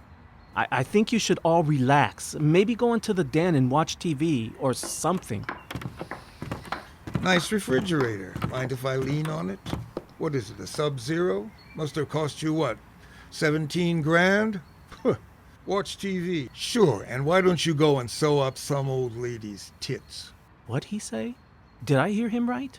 It's the first nice thing I've heard him say since he got here. He's a little strange. Just like the rest of our family. You're right about that. The strange is all on your side. As if your family's any more normal. What family is? At least they're not all flakes and faggots. You talking about me, Paul? Oh. I really think we should all go into the den. Sure he's talking about you, Sonny. Why don't you just admit it? You really mean that, Paul? Karen thinks so. Yeah, so what? Paul, I always knew you had a big mouth. Salesmen need one, but I thought you had some brains, too. Brains? What he's got are good connections downtown at City Hall. Hey, Tootsie, why don't you shut up? That's enough. All of you. Here, Sonny, stay away. Paul, I think you better go for a ride before you get into trouble. You think I'll get into trouble from you? Get your brother-in-law away from between us and I'll show you trouble. I knew it was a mistake to let you in the house, Paul. You'll never change. You better watch your mouth, Paulie, before I wash it out with soap like I used to do when we were kids. Sure, but we're not kids anymore. You talk big, Paul. Always did. Sonny, don't. Sonny! Now just a minute, Sonny. Put the soap back on the sink. What's wrong with you two? Paul, now back off. Give me that soap, Sonny. Sonny! Let him come. Gonna enjoy this. Okay, that's enough, you two. Get out of my way, you little twerp, or you'll get yours too. Paul, stop it right now! Sure, you get this thing out of my face. You're all acting crazy. Now get out. Here, Sonny, get out. Get out. All of you. Out. All of you. Paul, your mother, she's grabbing her throat. She can't breathe. Oh my God! Ma, oh God, Ma. Where's your inhaler? Here it is, in your pocket, right. Here, breathe in. Karen, quick, get her purse. The pills in the small bottle. Phil, bring my bag, quick, and call an ambulance. Oh, look, her eyes are open. Is that oxygen? Yes, a little portable unit I carry around for emergencies. Here, I'll get some water. Can she drink before you put in that oxygen? Karen, call Dr. Epstein. Tell him to meet me at the hospital if you can find him. Hand me my stethoscope. Lift her wrist. Let me take her pulse. Her pulse is 130. I think she's having a heart attack. Keep her on the oxygen. I'll give her another shot. Forget Epstein. Where's that ambulance? No, we'll take her. It's faster. Karen, here, keep this on her face. It's all right, Ma. I've got you. Paul, be careful. You'll get a hernia. It's okay, Ma. We'll be in the hospital in 10 minutes. You just hang on. Here, let me help. Put one arm over your shoulder, the other over mine. I'll take her feet. Look, Bessie's waking up. Phil, you stay here. Hi, Grandma. Did you have a nice nap? Look, here's Rose. Maud, what time is it? Is it time for my program? Maud! Where is she? Where's Maud? Rose, why are you washing your face in the kitchen sink? You don't feel well? She's in the spare room getting dressed, Bessie. Where is everyone? They were all here a minute ago. They're around somewhere. I was outside. Guess I fell asleep in that lounge chair by the pool. Can I get you anything? Yeah, back here. You see, there's a lot of mice. Could you maybe take them out and throw them away?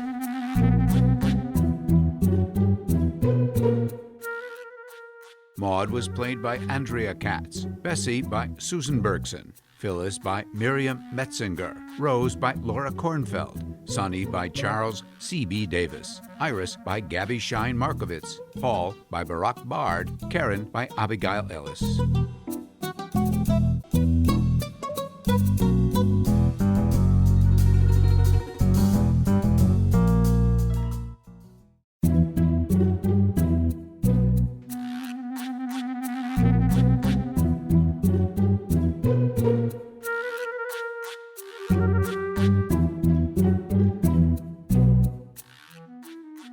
Helping Sisters, Episode 5, The Grand Sweepstakes Drawing. Previously on Helping Sisters, family tensions rose as the drawing approached. Sonny and his cousin Paul nearly came to blows. Unknown to Maud, her sister Iris suffered an emphysema attack and was rushed to the hospital by Dan. In this episode, the remaining family members are preparing for Maud's departure to the sweepstakes drawing. Bessie is in her chair. Phyllis is at the kitchen table playing cards with Sonny. She looks up as Maud enters the room. Well, how do I look? Okay. I love the way they did your hair, Maud. Swept up like a movie star. And even with rhinestones, a tiara looks just like a crown. The pants are too tight, but they go with the shoes. Low heels for me. No high heels anymore. They're sort of like sandals. You look great. I like it when you smile. And the makeup and the lipstick and everything. And what are they called? Toreador pants? And a matching red sweater? You really look super, Auntie. 10 years younger when you get all dressed up like that. Phil, can I have a cup of coffee? Why aren't you playing your cards? What is that, gin rummy? You playing with Sonny? Where Iris? And everyone? Wait till you sit down, Auntie. It's Auntie I. Paul took her to the hospital. She got sick while you were in the back. I was in the shower. I didn't hear a thing. You're better off. Don't worry, Dan's with them. Which hospital? Phyllis, will you take me there? Is it far? She's at Valley General, but don't worry. Dan's on the staff there. She's in good hands. I want to go, please. Auntie, there's nothing you can do there. Nothing. Hospitals. You're lucky to get out of them alive. Don't shake your head, Auntie. It's not that bad. Dan's with them. He'll make sure she gets the best care. Here's your coffee, Auntie. You better drink up. We have to leave in 10 minutes. Leave? You don't think I'm going to any drawing with my sister lying in the hospital, do you? I told you there's nothing you can do.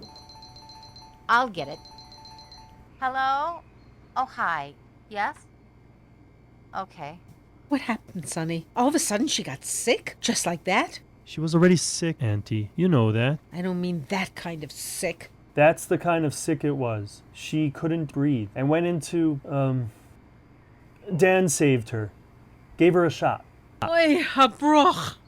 Bizrat Hashem, please God, she'll be okay. Okay. That was Dan. He said she's in intensive care, but stable. A doctor got on the phone to say Auntie Iris was lucky to have Dan in the room, and so close to the hospital where she never would have made it. Thank God. Paul's with her and Karen. Dan said Auntie Iris said to tell you to go ahead to the drawing. You have to be there in person for the drawing, and to claim the money, you know, Auntie, when you win. Who cares about the money? God, why does it have to happen? Why? Haven't we had enough? Oh my God, why? Here, Auntie. Your mascara's running. Shh. She'll be fine, Auntie. You should have heard what Dan said. The doctor was very pleased with her condition. Why shouldn't he be? He's not the one sick. She'll be just fine, Auntie. You'll see. Oh, Sonny, she's so sick. Why couldn't God just leave her be without making her worse? Why? The hardest thing to believe is that God has a reason for everything. The hardest thing. He should only make her well. That's all I want now. Maybe if I win this money, I can take her to Florida or someplace where it's easier for her to breathe. That's the right thing to do, Auntie. Oh, look at the clock. Auntie, here's a tissue. Wipe your eyes. That's it. Come on. You don't want to be late. You're right. I don't. You want to help me with Bessie? Why don't you leave her here, Auntie? No. She'll want to be there. Besides, who's going to watch her? I'm here, Maud. No, it's better if she comes with me. This could be the biggest thing that ever happened to me, and she'd want to be there. I'd want her to be there. And Iris, too. Oh, why? Why? Why can't things ever be easy for me? Why? Come on, Auntie, grab my arm. I'll help you up. That's it. We'll take the SUV. There's more room for Grandma in the back. Yeah. I think I can get her in without taking her out of the wheelchair. And how am I going to get her out afterwards? You're not going? You're right. Okay, here. You take the chair. Put it in the back. Oof. There you go. Hey, Grandma, the tennis courts are closed. How about basketball? Sonny, don't be silly. Don't drop her. Drop her. She hardly weighs anything. Phyllis, when you get there, ask a guard or someone to put her in the wheelchair. Slip him a few bucks. Easy for you to say. Can't you come? Say it's life and death or something. Don't start, Phil. You know I don't make the rules. I only follow them. And this isn't life and death. At least I hope not. Oh, all right. You be careful now, Sonny, those mice. They don't like it when you shake them around. Sure, Grandma. Come on, Auntie. You don't want to miss the drawing, do you? How do I know what I want? Maud was played by Andrea Katz, Bessie by Susan Berkson, Phyllis by Miriam Metzinger, Rose by Laura Kornfeld, Sonny by Charles C.B. Davis.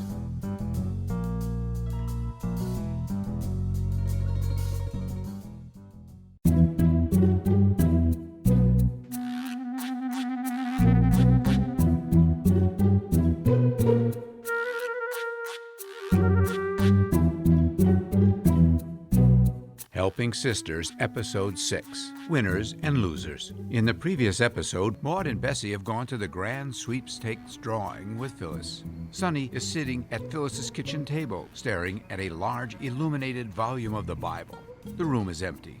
He fidgets. He gets up for a drink of water. He comes back, sits down, looks at the book, gets up again, walks to the window. He hears a car pulling up and goes to the garage door and opens it.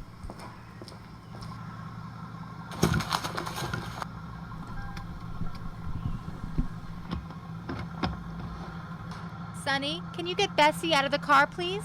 I left the door open so you wouldn't complain about the light going on. I'll close it when you're done. Sure, Phil. Not good, huh?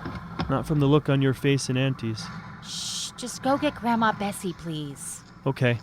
But it was exciting, wasn't it, Auntie? Here, sit down. Sure, like being at the racetrack. A lot of excitement until the finish line, and my horse finishes out of the money. Don't say things like that, Auntie Maud. Why not? I have such a wonderful time. Now what?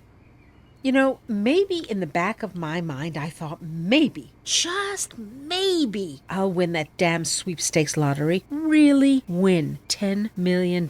Then I'd enjoy life a little. Even leave Bessie alone with a nurse. Get her doctors, whatever. And have a good time once before I die. Have a real fling. Maybe God punishes me for thinking like that. It wouldn't have been $10 million anyway. You heard them. The winner only got a check for $250,000. That's what he'll get every year for 20 years. And he's got to pay almost half of it in taxes. Most of this turned out to be hype. That's what I think. After all, it wasn't so much. You think that isn't money? $250,000 a year? Even half that after taxes. That's what, $10,000 a month? I can't help it if Dan makes twice that, but to me, it's a big deal. A real bundle, believe you me, a bundle. And I didn't get it. Dan and I talked it over, and we're going to give you some money every month. I won't take it. Not for you, for Bessie. Think of Bessie. Think of Bessie. What do you think I've been doing for the last 50 years if not thinking of Bessie? I'd like to think about myself for a while. Don't run your hands through your hair like that. You're destroying your hairdo. What do I care? And this tiara thing? Here, take that too.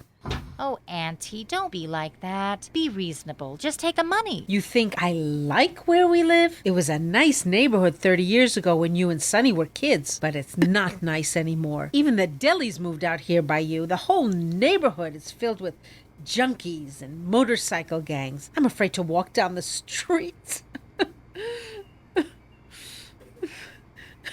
Here's a cup of coffee and some cake. Here, Aunt, here. Thanks, Phyllis. You're a good girl. I know you try. You and Dan. But we're not a charity case, thank God.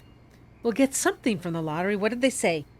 $5,000? That'll be enough to buy a new couch or TV or something. Make that dungeon we live in look a little better. Not that it needs to. No one ever comes in except Sonny when he's in town.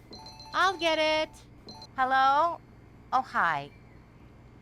What? Oh, God. No. Why are you holding my hand, Phyllis? You're squeezing. Why? Why? Oh, God. Yes, I'm still here, Dad. Of course I'm still here. Yes, okay. Why? Why? Auntie Maud? God. Yes, Auntie, she had another attack. She suffocated to death, Auntie. He tried everything. Emphysema. Because of these. Look, in your purse, those cigarettes. Because of those. Why? Don't, Auntie. Why? Don't, Auntie, don't. Not with your fingernails. Now look what you've done. Your face is bleeding. Why? No, Auntie, stop that. Don't bang your head on the walls. Please, stop it. Why? Look, Auntie, here comes Sonny with Grandma. You have to stop. She can't see you like this. What happened, Phil? What happened? Auntie Iris. Baruch Dayan Emet. What about Iris? Where is she? She should have been with us. She'd have brought us luck. Maud, what are you crying over? So you didn't win, so what? Buy another ticket, and maybe you'll win next time. Sonny, do me a favor, will you? Pal wants to go out. Sure, Grandma. Pal? Who's Pal? Pal was our dog on Vincent Avenue when we were kids. I don't believe she's starting with that now. Oh, I haven't got the strength.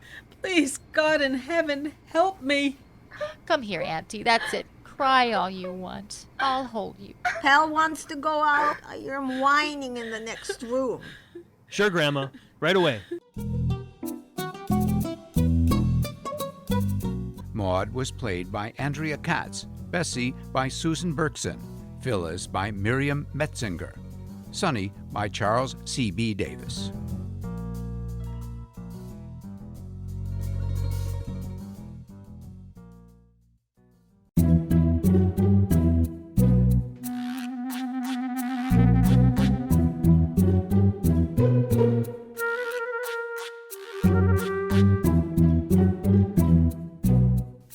Helping Sisters, Episode 7, The Birthday Party. In the previous episode, Maud returns from the sweepstakes drawing, having not won $10 million, only to find out her sister Iris has died in the hospital. In this episode, Maud and Bessie are watching their new color TV in their apartment when the phone rings, and Maud has surprise visitors. Hello. Oh, hello, Karen. No, just sitting here watching Bessie's program on our new colored TV. You know how she is if she doesn't get her program. What? No, I feel fine. It's this new phone Phyllis bought me, so I don't have to get up to answer. If I had more strength, I'd throw it away and use the old one. At least I could hear that way. Bessie? Same as ever. Me? Since when did anyone ever care? Sure, you do. Sure. You coming over? I don't believe it. When? Oh, you do that. How long will you be gone this time? A whole month. Well, you and Paul have a nice time. Sure. We'll see you when you come back. No, not yet. Don't worry, I'll take them. I do every day unless I forget. What's going to happen to me? A heart attack. High blood pressure pills aren't going to stop that. What? Yes, thanks. You too. Stay well. Have a nice trip. See, Ma? She's already spending the insurance money they got from Iris. Ashanda. Now, where are my pills? I'm coming! This chair's too soft. I can hardly get out of it. Who is it? It's me, Auntie. Sonny, is that you? When did you get into town? You didn't call? Here, let me unlock the door. You know, I have 3 locks. And the chain. Wait. It's me. See? Now you can slide back the chain and open the door. Can never be too careful. Hold on, I've got all these locks to open. Oh, you have someone with you. What's going on, Auntie? What took so long? Look at you, Sonny. I like that jacket. Is it real leather? Nice new jeans and sneakers. You got all dressed up to see your old aunt and grandmother? And who's this lovely lady? A brunette, no? I thought you liked blondes. She's very pretty, Sonny. Here, come in. Auntie, This is Sally Miller. Pleased to meet you, Sally Miller. You've a nice firm grip, I must say. Now, come in, sit down. Pardon the mess, but we never get anyone coming up here anymore. Oh, that's okay. Our place doesn't look any better. I'm glad to finally meet you. Sonny never stops talking about you, or his grandmother. Are you kidding? But nice of you to say it anyway. Can I get you something? Coffee, tea, a Coke? We've only got diet. Nothing, Auntie. We can only stay for a few minutes. Sally's got a scene reading. A rehearsal downtown in an hour. Come on, Sally. I'll introduce you to Grandma. How you doing, Grandma? Ready for some tennis? Oh, Sonny, tennis. And why don't you ever call? Who's this? Grandma, this is Sally. Very nice, but I can't talk. Not now. Sonny, my program's on. Sure, Grandma. Come on, Sal. Let's sit at the dining room table. That's where all the real action is. What do you mean, your place? Simple, Auntie. Sally and I are living together in New York. We've got a nice apartment, but while she's here, there is a read-through. A table read for actors for a movie I'm working on. They're shooting first in Chicago for a few days. Sally's an actress, and she's in the movie. I wrote you about that, didn't I? You're making a movie? And you didn't tell me? I did. I wrote you. Guess you didn't get the letter yet. Anyway, I'm telling you now, and I'm not making it. I'm only a unit still photographer, but it's something, a start.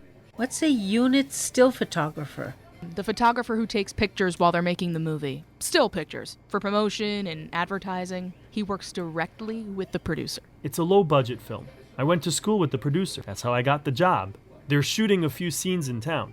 So, we're here. Sally's got a good part in the movie, and my pictures will be part of a spread in the New Yorker magazine. Oh, really? You're living with this nice girl, and you didn't tell me that either. I wanted you to meet her first. And what's with the head? Where's your hat, or whatever you wear? I'm easing out of the real religious thing, Auntie. It's pretty hard to work in this business and be strictly religious. So I do just enough to keep me balanced. You're finally starting to talk sense. I don't believe this. The only people who ever ring the bell are schnorrs or crooks. See, Sonny? Now that you're here, I don't even lock up. Oh, Phyllis, what's in that box? And why does it have a ribbon? And a bow? Oh, hi, Dan. You too? With a big box? And a shopping bag? That's a lot to carry. What's all this about? Hi, Auntie. Can't we come in? No, you stay out there. Of course you can come in. Since when did you start asking? Ma, look who's here, Phyllis. It's about time. Maybe you can fix the TV. The sound went when Sonny came in. I turned it off, Ma. We have company. They can wait until after the program, can't they? What are you doing in the kitchen, Phyllis? Is that a birthday cake in the box? And what does Dan have in his arms? It looks heavy. Here, I'll put it on the dining room table, okay? It's a birthday present. Birthday? Whose birthday? Is it my birthday? It sure is, Auntie. Your 70th. Is it? Wait, I've got a calendar on the wall. What's the date? Truthfully, I'd rather not know. Oh, well, look at that. It is my birthday. 70, huh? The golden years. No offense, but whoever said these were golden years never lived through them. Now what? We're holding a raffle or something? I'll get it. Rose, you too? Sorry I'm late. I got stuck in traffic. You're not late. We just walked in. What are you doing, Sonny? I'm helping Sally hang streamers, Auntie. What does it look like? It looks like there's a banner hanging from my ceiling that says, Happy Birthday across it. Oh, Sonny, I don't believe this. Why did you do all this? Oh, Phyllis, you don't have any more surprises, do you? No, that's it. We asked Paul to come, but he's flying out somewhere with Karen and doesn't have the time. So we thought it would just be us. The kids are away at sleepover summer camp. This is very unnecessary, you know. It's your birthday, Maud. Here, a party hat for everyone. Have a good time, Maud. Happy birthday. What's in the box? Open it up. Oh, look at that. Ma, do you see? A microwave, just like those we see on TV. Oh, thank you all. The microwave will help a lot with the things you cook around here. But I hear they're dangerous. No, they're not. We use ours all the time. This one's got a ceramic lining. So what? young, I'm not gonna die. Anyway, it's about time. Auntie, don't say such things. Is that a cake with candles? Sure is, but only 3. Sorry. Happy birthday to you. Happy birthday to you. Happy birthday, Auntie Maud. Happy birthday to you. You shouldn't have. Is this a lottery ticket, Auntie? On the dining room table? Phyllis, you're not gonna believe it, but this ticket. Oh, no. Herschel, did you take out the dog? Well, time to go. Come on, Danny, or we'll be late. Coming. Happy birthday, Auntie Maud. Bye, Grandma. Mwah. I think I'll go too. We might as well join the parade. Happy birthday. Mwah. Bye, Grandma. Auntie Maud. So nice to meet you. You too. Oh, look, Bessie. This makes me cry. They even cleaned up for us. That Phyllis is a doll. Really, even if she is getting to be a spoiled rich thing. Yeah, I'll put these photographs away later in the albums. Can you imagine, Bessie? They left lights on everywhere. What do they think? I'm related to Edison? The couch. Maybe it's not too soft after all. Now, where are my cigarettes and those crossword puzzles? What did you say? What book? That girlfriend of Sunny's is nice too. She's got a face like from the glamour magazines. I have to go to the bathroom. Okay. All right. I'm too old for this. Oh, my arm. Oh, I've got this pain all up and down my left arm, Bessie. You'll have to wait a minute. You dropped me! Maud! I'm sitting down. If you don't come now, I'll make in my pants. Go ahead. You have a diaper on like a little baby. Don't be so mean. Oh, okay, here. Oh, that's it. Lean into me. Here, let's get your pants down. Oh, there. I'll just rest here a minute. My arm. What's that about? I'm done. Okay. Here we go. Just lean into me. That's it. Oh. Watch out, I'm falling. Here. You're almost. There.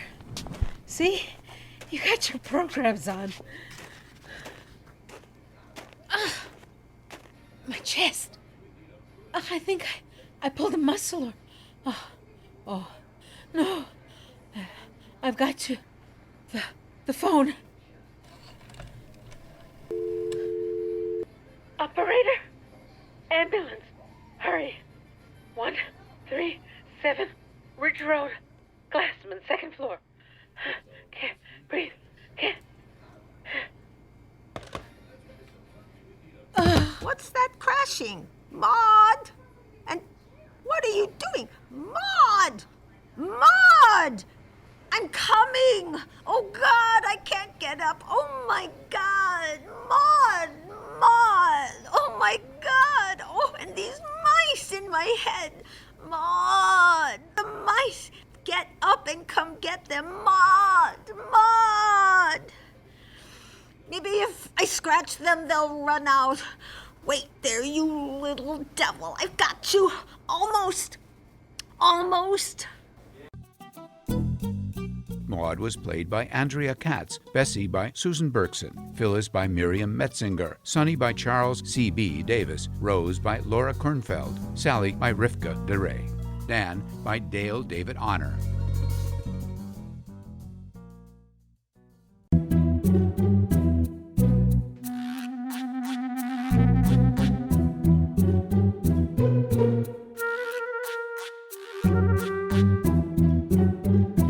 Helping Sisters, Episode 8, A Fresh Start. Previously on Helping Sisters, the family gathered to celebrate Maud's birthday. Once they left, Maud collapsed, but managed to call an ambulance, saving her life. In this episode, boxes are scattered around Maud and Bessie's empty apartment. The front door opens. Phyllis walks in sideways, holding Maud's arm. Maud walks in slowly. Phyllis steers Maud to a chair at the dining room table. Dan comes in, holding Bessie beneath both arms, and steers her to her big chair. Phyllis sits down beside Maud. I'll get the wheelchair. I'll be right back. See, here's the brochure, Auntie. This is the place. You get your own apartment, you and Bessie, with full-time help. Doctors and nurses on site all the time. They check in on you. Make sure you take your medicine. And don't forget, not like the last time. What was it, 2 or 3 days you missed? I get distracted. Or forgetful. I'm not that old. Bessie is the one who's forgetful. That may be, but Dr. Shapiro says it's you he's worried about, not Bessie. Nonsense, I'm fine. You are not fine. That's why you're moving. Here, look. They even have a buzzer in the room in case you need help. You mean in case I have another heart attack? I hope I don't. It was only a stent, Auntie. Dr. Shapiro says you'll be fine if you take your medicine. Stay away from cigarettes and skip that chocolate and ice cream when watching TV. Only a stint? Easy for you to say. You didn't have to be in that smelly hospital for nearly a week. Well, at least you had help for Grandma. At least she was in good hands. 24-hour care. Nice Polish lady, that Anna. Agency sent her. She moved in and lived with Grandma. She was wonderful. She still is. Should be back from shopping soon. I wish there was more room. She sleeps on the couch. It's only been a few days since you got home. And tomorrow, you and Grandma will have all the care you need there. They check in on you if they don't see you downstairs. And they bring you your medicines to make sure you take them. That was your problem, you know. I have so many pills to sort out between Grandma and me. I must have gotten confused. Well, that won't happen anymore. They knock on your door and bring it to you. See, here's the brochure. Here's the kitchen. Not so much smaller than your old one. You can cook in your room or go down to the dining room. You'll see. Nice place. Rugs on the floor, round tables with linen tablecloths. You can talk to other people or not. Your choice. And there's activities, lectures, movies, games. They even have a beauty parlor. And the supermarket's just down the street. I pass when I go shopping. I can get you whatever you need and drop it off. And you're only a few blocks from our house. Looks expensive. Nice enclosed porch with furniture. Here's the wheelchair for Grandma, Auntie Maud. I'm leaning it against the wall here. You see it? Great. Okay, I'm going to the office. I've got patients coming in. Phil, you have your car and you can pick up the kids. I don't have time. Okay. Thank you for driving, Ma. You're not too bad, you know that? After all these years. Mwah. You take care of yourself, Auntie. Hey, none of that. No crying. And please, let me have my hand back. You're going to be fine. Just fine. That's what you said about Iris. No, really, you will. I told you not to worry about money. Dan and I are paying the bills. Rose is chipping in a bit. So is Paul. He's coming up with a monthly payment. Even Sonny's going to send in something. Not Sonny. He doesn't have any money. Oh, he's doing okay for once. He got a photo essay in the New Yorker, and they've commissioned another story from him. And he's got an agent that found him a few other assignments as well. There's even talk about him and Sally getting married. Really? Well, as long as he's happy. That Paul. Probably using Iris's insurance money. Maybe. What's the difference? The movers will be here at 8 in the morning. They'll take the boxes they've already packed. The Salvation Army will be by to pick up your old furniture. Not the new TV. No, of course not. The new TV and the microwave go with you. Phyllis, you didn't have to buy us new furniture. The old stuff was fine. No, it wasn't fine. Not even close to fine. You'll like the couch. It's the one you picked out in the store. And the new chair for Grandma. And the new twin beds with new mattresses and box springs. You'll be starting fresh. And what about the clothes and shoes? You didn't have to. Couldn't have you walking around in those old house coats you wear. Grandma either. At my age, starting fresh. That's a laugh. And you can make some friends, too, instead of sitting alone all day doing crossword puzzles and watching TV. Do they at least have bingo? Maybe there's bingo somewhere around there. Not in our village. but maybe in the next town. I think one of the churches has a bingo night. I've seen the sign. But don't worry, there'll be plenty for you to do. And someone to watch out for you, too. I've got to go pick up the kids. See you tomorrow. I'll come by and drive you. We can follow the moving van. I've got to run. Bye. A new beginning, eh, Bessie? Well, whatever. Well, maybe that new couch will be easier to get out of. I've got to go to the toilet, Ma. I'll be right out. Oh, Maud! Where'd you go? You've got to come back here. Come on! You've got to help me take out these damn mice. Oh, whoa! Ha! Got one! The end. Maud was played by Andrea Katz, Bessie by Susan Berkson, Phyllis by Miriam Metzinger, Dan by Dale David Honor, Rose by Laura Kornfeld, Iris by Gabby Shine Markovitz, Sonny by Charles C.B. Davis, Paul by Barack Bard, Karen by Abigail Ellis, Sally by Rivka DeRay. This play was written, directed, and narrated by Larry Stephen Price. Sound editors Mike Jaffe, Barack Bard, and Anthony Kastner. This production was made with the invaluable help of Michael Jaffe, Charles C.B. Davis of CBDB Productions, and Barack Bard and Nicole Bard of Ben Bard Players, and to the wonderful actors and actresses who participated in this production. This work is copyrighted by Price Communications, Inc., www.pricecominc.com.